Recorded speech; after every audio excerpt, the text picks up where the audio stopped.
दोस्तों, आज की कहानी है।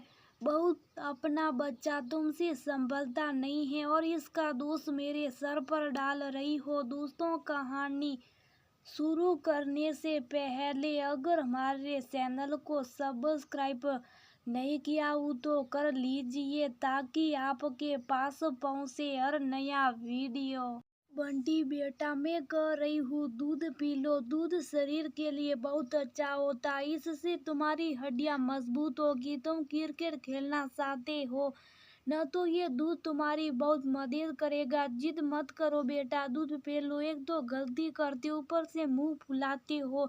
जिद में तो तुमने अपने पापा को भी पीछे छोड़ दिया। सुलेखा अपने बेटे बंटी से बोल रही थी। 7 साल का बंटी बोला, मम्मा मुझे दूध बिल्कुल अच्छा नहीं लगता है। मुझे नहीं पीना मतलब नहीं पीना। मैं कितनी बार बोलूं आपसे कि मुझे दूध अच्छा नहीं लगता है। आप इसमें कॉम्प्लेन मिला दो या बोर्नवीटा मिला दो, कुछ भी मिला दो, पर मैं नहीं पीऊंगा। आप जिद करोगी तो मैं दादी के पास जा रहा हूँ। थोड़ी देर बाद बंटी भागकर अपनी दादी कमला जी के पास चला गया। पीछे पीछे गिलास लेकर सुलेखा भी वहां पहुंची। कमला जी बोली, बहू हमने भी तो बच्चे पाले पर इतनी जिद्दी कभी ना हुए।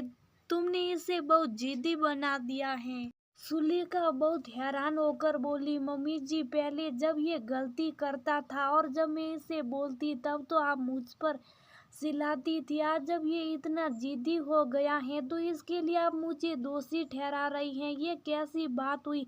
गलती करे बच्चा और दोषी बने उसकी माँ। कमला जी बोली, बहुत संसार का यही नियम है। अगर बच्चा गलती करेगा तो उसकी जिम्मेदारी उसकी माँ को ही लेनी होगी। और जब मैं तुम्हें रोकती थी तो इसके भले के लिए बोलती थी। उस वक्त ये छोटा था, इस पर जोर जबरदस्ती करती तो ये तुम्हारी कैसी सुनता। सुलेखा बोली, मम्मी जी जब मैं उसे दूध पीने और खाने के लिए टोकती थी तब ये रोता था। अब आकर मेरे पास से इसे कहकर ले जाती थी कि बच्चे को अभी भूख नहीं है इसलिए खाना नहीं चाहता। आज इसकी वही आदत हो गई है। जब भी मैं इसके सामने दूध का गिलास लाती हूँ ये नखरे दिखाता और जिद करता। जब मैं इसे डांटती हूँ तो ये कहता मैं दादी के पास चला जाऊंगा। इसे भी पता कि आप इसकी गलत बातों में इसे सहारा देती, ये अच्छी बात नहीं है। कमला जी बोली, बहू तुम्हारे कहने का क्या मतलब है कि मैंने अपने पोते को बिगाड़ दिया? क्या मैं इसके लिए दोषी हूँ? अपना बच्चा तुमसे संभलता नहीं है और इसका दोष मेरे सर पर डाल रही हो। कल युग है, हमने भी तो बच्चे पाले पर इतने जिद्दी हमारे बच्चे कभी नहीं हुई। बच्चा अगर जिद्दी होता तो उसके लिए उसकी माँ की जिम्मेदार होती है। तभी वहाँ सुलेखा के पति विवेक आ गए तो सुलेखा मुस्कुराकर बोली, मम्मी जी अगर ये बात है तब तो बंटी के पापा की जो भी गलती होती है उसके लिए आप जिम्मेदार हुई। विवेक हैरान होकर सुलेखा को देखने लगा तो कमला जी बोली, ये क्या कह रही हो बहू? विवेक कोई छोटा बच्चा नहीं है। अगर वह कुछ गलती करता है तो उसके लिए मैं जिम्मेदार कैसे हुई? सुलेखा बोली, सही कहा आपने मम्मी जी। जब इनकी किसी गलती के लिए आप जिम्मेदार नहीं हैं तो 7 साल के बंटी की गलतियों के लिए मैं जिम्मेदार कैसे हो सकती हूँ? अभी तो ये कच्ची मिट्टी का, इसे जैसा हम सिखाएंगे वैसा ही सीखेगा। तभी तो कहती है जब मैं इसे डांटती हूँ उस वक्त इसके सपोर्ट में आप सब मत बोला कीजिए। इसे सब मिल जाती हैं और ये जिद्दी होता जाता। सुलेखा बंटी का कान पकड़ते हुए उसे कमरे में ले गई।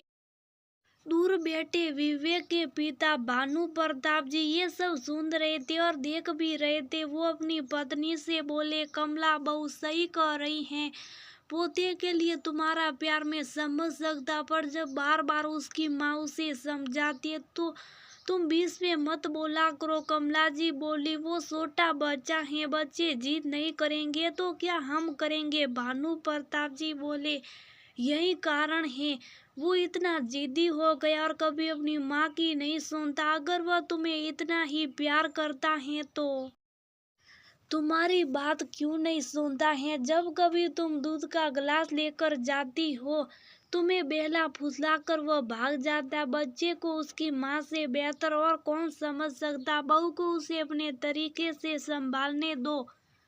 अब बंटी सुलेखा के डर से शुभ साफ दूध का गिलास उठाता और पी जाता। एक रोज बंटी दूध का गिलास लाकर कमला जी के सामने रख दिया और बोला, दादी मेरा मन नहीं है दूध पीने का, प्लीज आप पी लो या फिर इसे फेंक दो वरना मम्मी मुझे डांटेगी।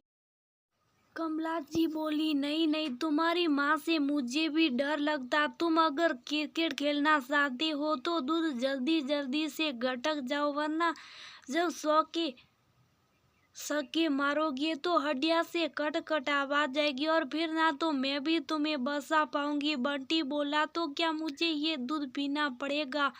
कमला जी बोली, बेटा अपनी जिद छोड़ दो। अगर अच्छे खिलाड़ी बनना चाहते हो तो स्वास्थ्य पर ध्यान देना बहुत जरूरी है। अब चलो दूध पी जाओ और दिखा दो अपनी माँ को कि तुम कितने बहादुर हो। बंटी ने सोचा अब उसकी कोई सुनने वाला नहीं है। उसने गिलास उठाया और एक सांस में दूध गटक गया। दादी बोली, शाबाश, ये हुई मेरे पोते जैसी बात। फालतू में इसकी माँ इसे डांटती। देखा मेरा पोता कितना बहादुर है। जाओ बेटा खेलो। दूर खड़ी सुलेखा ये सब देखकर मुस्कुरा रही थी। दोस्तों, दादा दादी नाना नानी बच्चों को बहुत प्यार करते, परंतु उनके मन में ये प्यार जिद का रूप नहीं लेना चाहिए। माता पिता या अपने किसी बड़े से कभी कभी उनका डरना भी बहुत जरूरी है, ताकि आगे चलकर उसके दिमाग में ये रहे कि गलत करेंगे तो हमें कोई टोकने वाला रोकने वाला भी है।